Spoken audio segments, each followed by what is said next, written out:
Ya, hari ini kami memenuhi panggilan dari penyidik Polres Depok dalam rangka untuk mediasi klien saya, Mbak Asti, yang mana klien kami ini diduga melakukan tindakan penggelapan dan penipuan.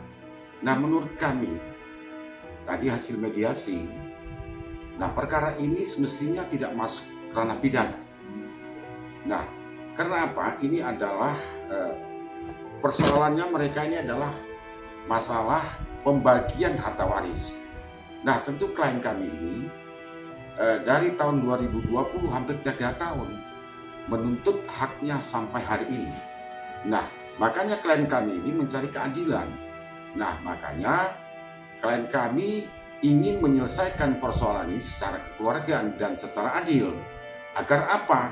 Yang mana hak ahli waris itu bisa diterima oleh Mbak Asti ini secara benar, secara jujur. Ini yang diinginkan klien kami. Klien kami ini tidak ingin yang bukan haknya diambil oleh klien kami.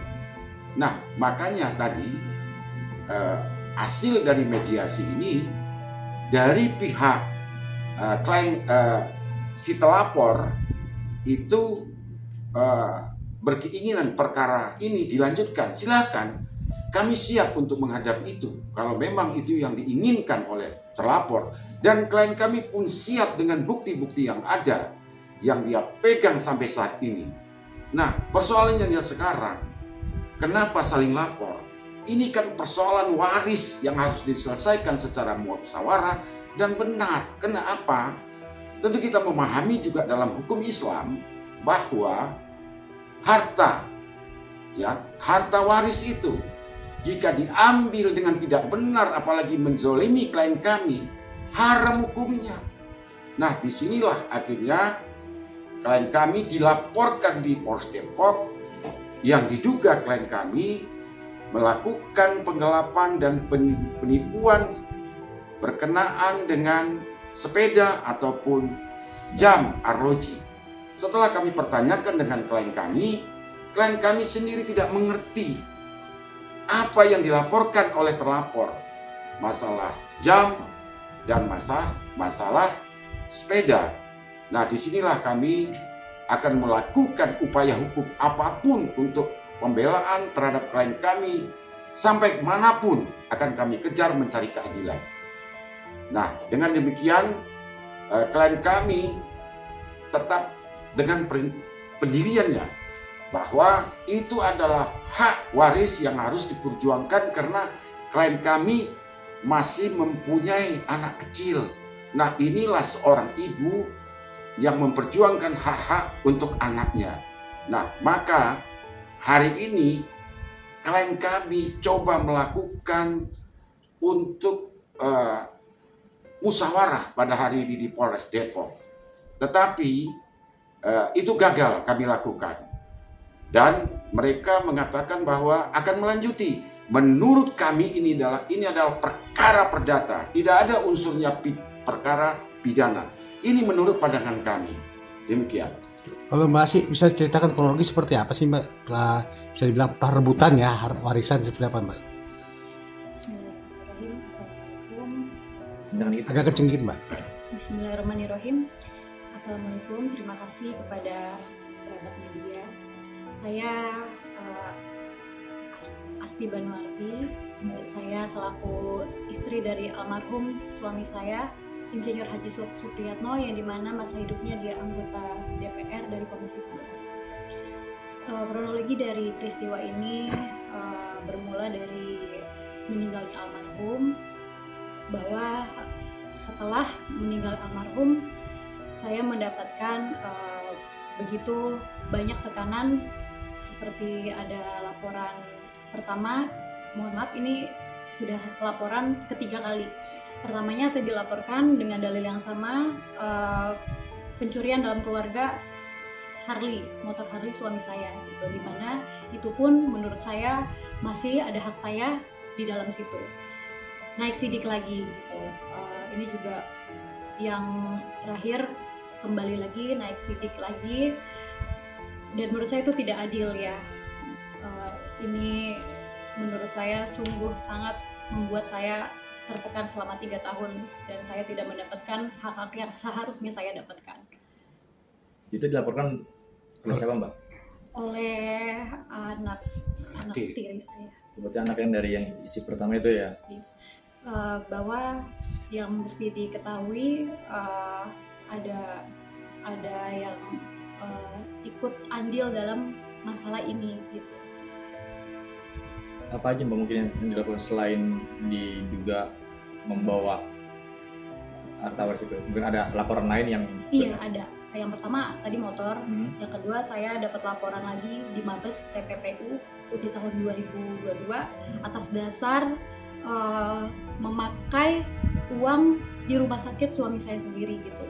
Saya dikatakan membayar lawyer dari uang rumah sakit tersebut, yang dimana seharusnya apabila saya memakai uang dari rumah sakit, itu pun uang dari rumah sakit suami saya itu sah-sah saja.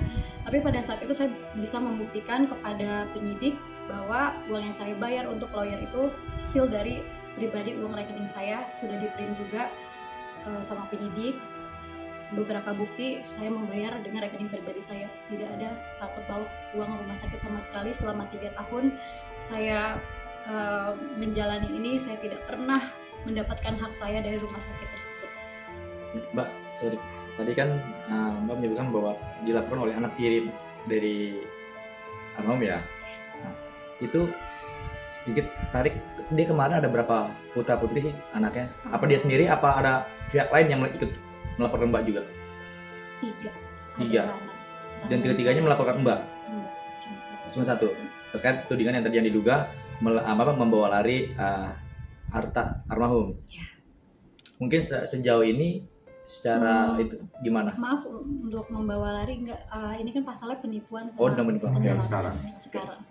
Tapi sebelumnya udah ada itu loh, kayak pembicara, kok dia sampai pasti kan ada unsur tuh sehingga bisa dia cetus bikin laporan ke polisian kan, sedugaan itu. Mungkin sebelumnya udah bagaimana kronologinya itu? Apa masih ada keributan dulu atau gimana? Keributan iya, kita kan ada sempat ribut-ribut masalah. Yang pertama ya saya dilaporkan di Polres Depok juga, gitu, masalah motor. Akhirnya berkelanjutan menjadi panjang, dan saat itu proses mediasi yang menurut saya tidak ada keadilan sama sekali untuk saya dengan tertindasnya saya saat itu, karena status saya sudah naik sidik. Ada tipu muslihat justru di situ. Justru yang berhak melaporkan tipu muslihat itu saya. Tapi saya mencoba untuk memediasikan ini sebagai ibu sambung. Saya selalu mencoba dalam 3 tahun untuk kita bermediasi, kita berbicara keluarga bahwa saya meminta hak saya dan anak saya tidak Mbak, sebenarnya almarhum ini sudah membagi warisannya ke Mbak atau ke istri sebelumnya seperti apa sih Mbak? Mungkin diceritakan itu? Ya, mohon maaf sebelumnya, info dan dokumen yang kukuh yang sudah kami dapatkan dan bukti bahwa pembagian yang pertama gonogin itu sudah ada keputusan bersama dan dikuatkan dalam putusan pengadilan perceraian. Tapi katanya Mbak ada yang merasa kurang adil dalam pembagian warisan, seperti apa nih Mbak? Karena nama saya dan anak saya dihilangkan secara mutlak di perusahaan tersebut, rumah sakit. Kok bisa Mbak? Dengan pertama itu ada laporan dari Polres Depok di mana saya buta hukum. Saat itu saya tidak mengetahui apa yang terjadi, saya tidak tahu bagaimana harus menghadapi ini, dan tipu muslihatnya adalah saat itu rumah sakit dinilai 9 miliar ya. Pembagian untuk nggak apresiasi, mereka membilang 9 miliar, boleh dicek sekarang gitu berapa. Dan saya disuruh menandatangani beberapa akte perdamaian, ada 3 akte, dan itu saya tidak boleh membahas sama sekali kepada kuasa hukum ataupun kerabat, bahkan saya harus bertanda tangan di hari itu juga. Mbak, isinya dibaca nggak isinya di dalam surat pernyataan apa? Tanda tangan itu dibaca nggak isinya? Mungkin apa sih ingat nggak kata-katanya apa? Bahwa salah satunya saham itu, setengah dari saham itu harus dikasih ke mantan istri. Seperti itu, dan saya mengalihkan seluruh saham saya kepada anak saham saya. Jadi nama saya dan anak saya benar-benar hilang dan tidak ada di rumah sakit sama sekali. Berarti bisa dibilang Mbak ini dalam tekanan dalam menandatangani seperti itu, gitu. Karena diduga ada ancaman tadi ya, laporan. Ada laporan, bukan ancaman, karena memang laporannya sudah terjadi dan sudah naik sidik. Saat itu saya dilaporkan pencurian dalam keluarga. Padahal motornya itu motor suami saya, posisi surat-surat di saya, kunci di saya memindahkan dari rumah kami di Depok, saya pindahkan ke Cilandak. Itu masuk ke dalam pasal pencurian dalam keluarga dan naik sidik. Pada dasarnya surat-surat dan kunci di saya, dan saat itu saya hanya memindahkan untuk membawa ke bengkel karena posisinya sudah mati. Oke Kanjeng, hak-hak lain apa nih yang Kanjeng akan perjuangkan nih untuk saat ini? Ya, memang di dalam hal Mbak Asti ini kan memang dia ini sudah cukup lelah ya, tetapi apapun itu dia tetap mengusahakan, dalam arti musyawarah tadi gagal. Nah tentu Mbak Asti ini merasa hak-haknya itu yang dia belum dapati, ya kan? Seperti perusahaan PTS ya. Jadi di situ kan almarhum, karena beliau ini kan istri kedua dari bapak suaminya kan, jadi di situ kan sahamnya masih ada 80%. Nah karena Mbak Asti dulu kebutaannya tentang hukum, jadi dengan ketidaktahuannya dia, nah pada akhirnya saham itu semestinya dia kan harus memiliki saham itu. Nah sekarang saham 80% itu baik Mbak Asti sendiri, baik anaknya sendiri pun sekarang semua sudah ada sekali namanya Mbak Asti dan anaknya. Nah inilah dia mencari keadilan. Nah pada akhirnya ada dugaan RUPS yang pada tanggal 26 Oktober di tahun 2020 itu diduga itu ada keterangan palsu. Nah akhirnya klien saya melaporkan ke Bareskrim. Nah kita juga mengharapkan kepada penyidik Bareskrim untuk bisa menindaklanjuti perkara ini agar terang benderang perkara ini untuk unsur-unsur pasal 266. Nah tentu klien kami ini merasa kecewa berat, dalam arti ini kan hak saya gitu loh. Dia mengatakan ini adalah hak saya. Kalau memang bukan hak saya, ya mungkin dia akan melepaskan begitu. Tetapi kan ini merasa hak dan si anak, nah inilah perjuangan seorang ibu yang harus dilakukan oleh Mbak Asti sendiri. Nah mungkin harta-harta lain, saya menanyakan kepada klien saya, sudah tidak menjadi masalah gitu loh. Cuma yang dia perjuangkan adalah perusahaan ini yang dia sama sekali tidak mendapatkan itu. Nah inilah sekarang perjuangannya Mbak Asti untuk mendapatkan haknya sampai hari ini. Belum, memang perjalanan ini, pelaporan ini sudah kita laporkan di Bareskrim. Nah kita juga berharap agar persoalan ini bisa untuk terselesaikan unsur-unsur. Memang jika ada dugaan tindak pidana ya sudah kita teruskan kan demikian. Nah dalam persoalan ini bahwa Mbak Asti ini tadi saya kembalikan kepada Mbak Asti sendiri, apa langkah-langkah sikap yang dia harus ambil. Nah dia tetap sekarang ingin memperjuangkan terutama untuk anaknya. Ini yang Mbak Asti perjuangkan, bukan untuk semata-mata pribadinya, karena di situ ada anaknya almarhum. Nah tentu anak ini kan butuh pembiayaan lagi yang sangat besar yang harus diperjuangkan Mbak Asti ke depannya. Nah inilah dia harus habis-habisan dia menguras tenaga selama ini. Orang mungkin melihat Mbak Asti tetap enjoy, tapi kalau di rumah dia cengeng, nangis. Ini yang menjadi persoalan kita. Nah, di sinilah akhirnya Mbak Asti ini tetap tabah dan tetap sabar. Semoga keadilan ada pada diri klien kami. Nah, jadi yang diperjuangkan sekarang ini adalah di baris krim. Nah, mudah-mudahan kami juga tadi juga saya sampaikan kepada waktu di mediasi, di mana tipu muslihat ataupun kata bohong terhadap klien kami di dalam penggelapan dan penipuan. Nah, ini yang kami pertanyakan. Sekali lagi, semoga kalau unsurnya tidak terpenuhi di Polres Depok, ya kami minta SP3. Hentikan ini, penyidikan ini. Karena ini kan adalah perjuangannya dia, perjuangnya Mbak Asti. Sekali lagi, untuk demi anaknya. Kanjeng tadi tapi kayak dikatakan penggelapan, ada sepeda juga. Jam seperti apa nih Kanjeng? Nah, mungkin Mbak Asti bisa jelas. Yang pas saat mediasi itu. Ya. Tadi disebutkan ada tiga sepeda dan satu jam tangan. Di mana yang 2 sepeda ini saya tidak mengetahui apa-apa gitu. Barang suami, cuman saya tidak mengetahui posisi tempatnya di mana dan dituangkan dalam akte tersebut dan saya suruh ditandatangan. Untuk jam sepeda yang satunya, sepeda Brompton itu milik pribadi saya sendiri, yang dimana semua tahu itu punya saya membelinya dengan sendiri, banyak bukti, ada buktinya juga. Dan satu lagi jam tangan itu milik mutlak suami saya, belinya pun bersama saya pada saat kami menikah. Padahal sepeda itu dia ada bukti pembelian di Surabaya. Dia beli COD berapa? Beli 60 juta ya? 60 juta. Sama teman saya. Nah itu pun dilaporkan. Nah ini halu di pelapor ini. Ya kan demikian itu. Ada bukti pelaporan. Sedangkan saya tanya Mbak Asti ngerti nggak sepeda tersebut? Saya mana tahu itu sepeda.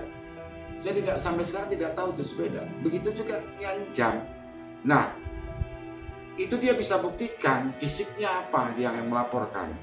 Nah ini kami kira mengada-ngada ini laporan ini gitu loh. Ya begitu pemilikannya apa gitu loh. Ya kan? Sedangkan Mbak Asti ini ada juga ya, mungkin dari pemikiran beberapa masyarakat, mungkin pikiran orang bahwa Mbak Asti ini dengan almarhum ini dikasih, dibuktikan bahwa dia bukan dikasih. Ini surat nikah. Tahan Mbak. Nah, tengah dulu. Ya kan ini surat nikah. Berarti nikah resmi berarti. Iya nikah resmi nih. Ya kan? Ini bisa tahu tanggal berapa coba? Ya kan? 7 Nah, coba. Nah, ini kan nama suaminya. Jadi Mbak Asti ini nikah resmi negara. Ada juga orang yang mengatakan ya, Mbak Asti ini dikasih dengan almarhum. Ya kan? Ini faktanya dia nikah resmi. Gitu. Kan kasihan kan orang nikah resmi dibilang nikah bawah tangan. Nah inilah. Nah ini makanya faktanya bahwa dia nikah resmi dan nikah negara. Oh nikah resmi berarti ada diatur juga undang-undang warisnya juga ya Kanjeng? Iya dong, ya kan? Ya, tadi termasuk kembali lagi tentang saham, sebenarnya nilainya berapa tuh Kanjeng? Saham? Iya kan 80%. Enggak, nilai asetnya katanya 9 miliar, lebih dari 9 miliar atau ya kalau kiraan dugaan kami menurut klien kami, ini dugaan ya. Jadi sebenarnya rumah sakit itu sampai ratusan miliar harganya. Tapi di appraisal hanya 9 miliar. Nah ini yang informasi yang saya dapat dari klien kami. 300 miliar lebih. Mungkin dengan bangunan, dengan harta bergerak dan tidak bergerak, tanah semua. Ya kan? Nah ini kalau di appraisal 9 miliar kan klien kami dibohongin kan. Kalau seperti itu. Nah ini yang kami dapat masukan dari klien kami seperti itu. Nah inilah yang akan diperjuangkan oleh Mbak Asti sendiri. Itu kan haknya dia. Kan demikian kan? Haknya kan dia kan. Tapi kasihan juga kalau ini berlarut-larut almarhum di alam kubur. Itu kan kasihan kan. Nah makanya tadi niat Mbak Asti ini untuk RJ tidak disambut oleh anak tirinya tadi. Ya kan tetap mengatakan lanjut, silahkan dia mau melanjut. Ya kan? Tapi kami tetap berpendapat ini adalah perkara perdata. Ini adalah karena ada satu ikatan, ya, satu akta ikatan perdamaian pembagian ahli waris. Nah, ini dilaporkan penggelapan dan penipuan. Nah, perlu kita ketahui bahwa ini harta bukan miliknya Asti, ini harta bukan miliknya anak tiri. Ini kan harta almarhum, cuma diserahkan kepada ahli waris. Kan demikian nih. Nah, inilah kami lihat ada unsur perdatanya di sini. Jadi kenapa harus dibawa ranah pidana? Ya kita uji nanti, ya kan, demikian.